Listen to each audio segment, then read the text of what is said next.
Irmão, tem uma mensagem que eu já preguei inúmeras vezes, a base dela, o cerne dela tem a ver com a minha história. Eu sou apaixonado pelo novo, isso para mim é um desafio, porque eu estou sempre vivendo algo novo e eu já quero me lançar no novo. Eu amo o novo, eu amo o desconhecido. Sabe uma coisa que eu percebi? Todo mundo quer ver algo novo, mas nem todo mundo está vendo algo novo. E eu comecei a me perguntar o porquê, e uma das respostas que Deus me deu é que tem gente que prefere se abraçar ao mediano conhecido do que se lançar ao extraordinário que nunca viveu. É você dar um passo sem saber como vai ser. É você seguir uma direção sem saber como vai ser. É você confiar sem Ele responder todas as suas perguntas. E essa é a segunda chave, irmão. Você está comigo? Diga amém. Se você quer se mover, se você quer romper, você vai precisar aprender a se mover sem ter todas as suas perguntas respondidas. Jesus está ligando para alguém. Se for Jesus, pode atender, irmão. No problem. Just kidding. Já bota no vivo a voz aí, Jesus. Entra até aquele órgãozão no meio da pregação. Segunda chave. Se você quer romper, precisa aprender a se mover, mesmo sem ter todas as suas perguntas respondidas. Irmão, tem uma das passagens que eu acho mais incríveis, é quando Jó começa a questionar Deus sobre um monte de coisa. E vamos ser sinceros, na nossa visão natural, ele até tinha motivos para questionar. Porque ele foi fiel em todo o tempo e Deus permitiu que ele fosse exposto daquele jeito. Então a Bíblia diz que Jó, mesmo sendo leal em todo o tempo, mesmo mantendo a sua fé firme em todo o tempo, irmão, olha para mim, teve um momento que a mulher de Jó falou para ele: cara, amaldiçoa o seu Deus e morre.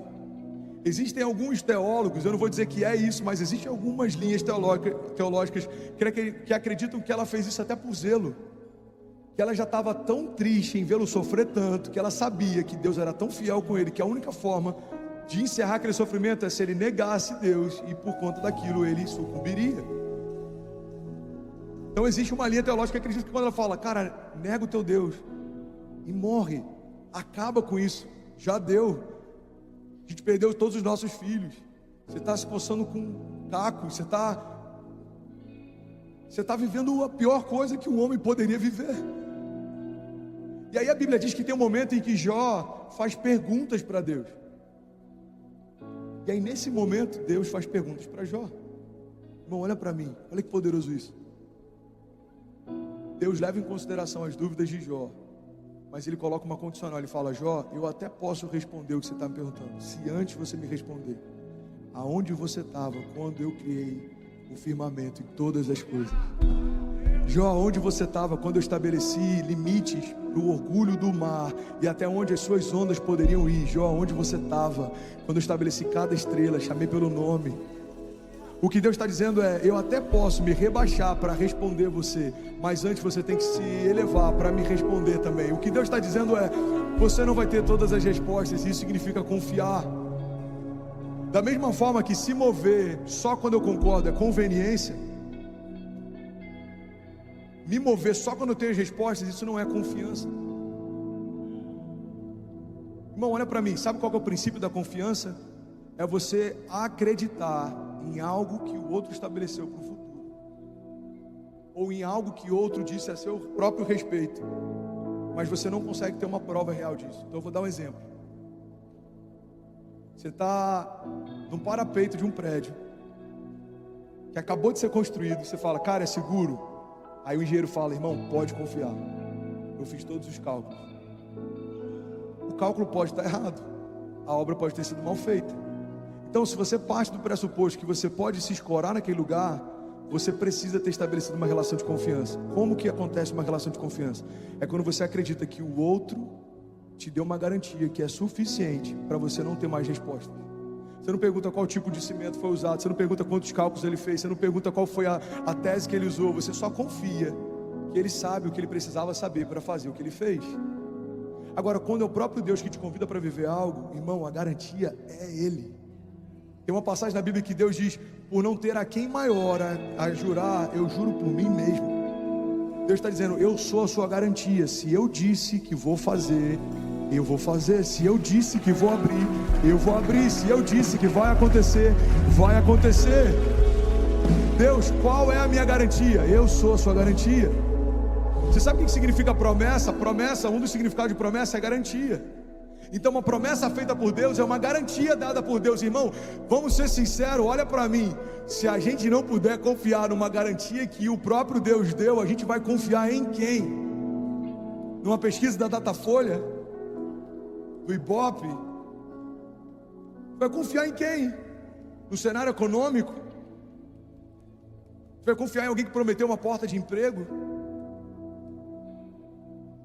Irmão, não dá para a gente confiar em algo que é perecível, passageiro, inconstante, variável, volúvel. Mas a verdade é que tem muita gente colocando a sua confiança naquilo que é momentâneo e não consegue colocar a sua confiança naquilo que é eterno. Deixa eu te dar uma chave: não confie plenamente naquilo que não é plenamente confiável. Homens não são plenamente confiáveis. A economia não é plenamente confiável. Quantas pessoas botaram tudo que tinham, por exemplo, no Bitcoin, e ele derreteu? É um problema do Bitcoin? Não, daqui a pouco ele vai explodir. Tem gente que ganha na baixa, tem gente que ganha na alta.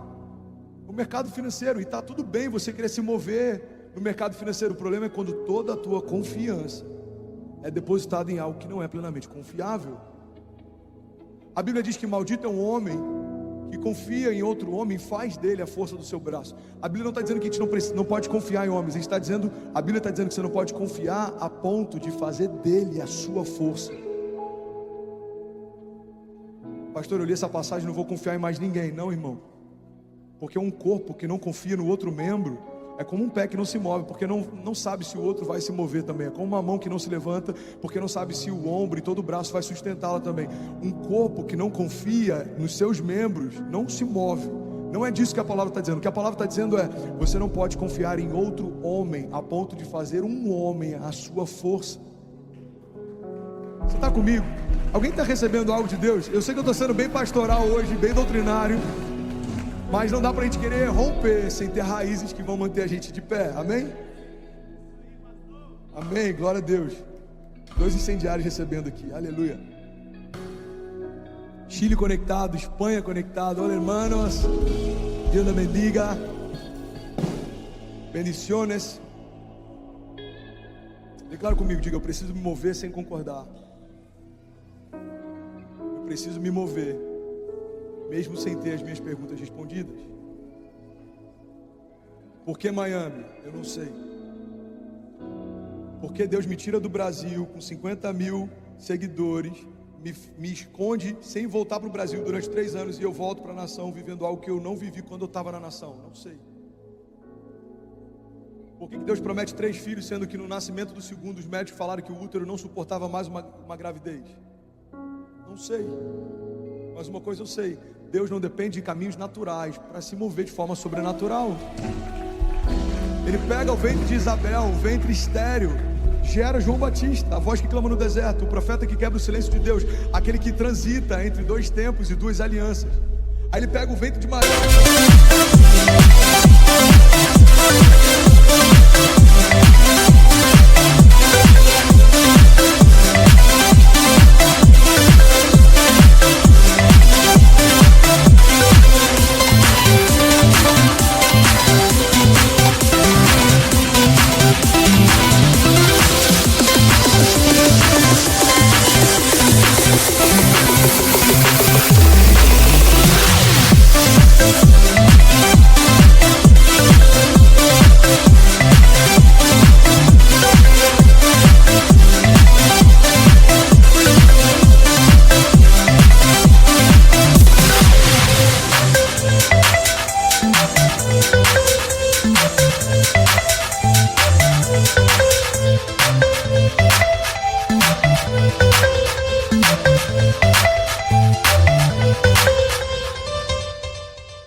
Um ventre virgem e deposita a semente que vai gerar Jesus, o verbo da vida. Então ele está deixando claro que ele não depende da fertilidade de um ventre para gerar um milagre. Ele está deixando claro que ele não depende de um ambiente para gerar o sobrenatural. Por quê? Porque quando ele chega, ele transforma o ambiente. O ambiente infértil se torna fértil, o ambiente estéril se torna cheio de vida.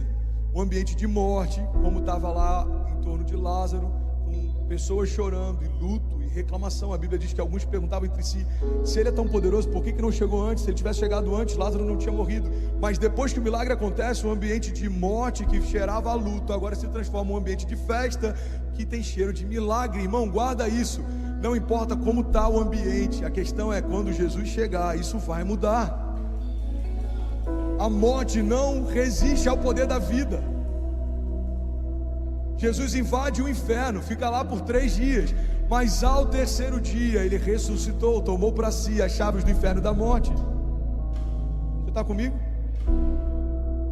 Eu vou finalizar. Eu estudava uma série, na verdade. Ô Joãozinho, você me viu anotando 2 chaves aqui? Deus me deu na hora de subir as 2 chaves, que são mais poderosas do que eu tentei preparar de sermão a madrugada inteira. Irmão, vai por mim. Como diz o Barreto, é melhor uma palavra de Jesus do que um bom plano. Você está comigo? Você pode celebrar Jesus?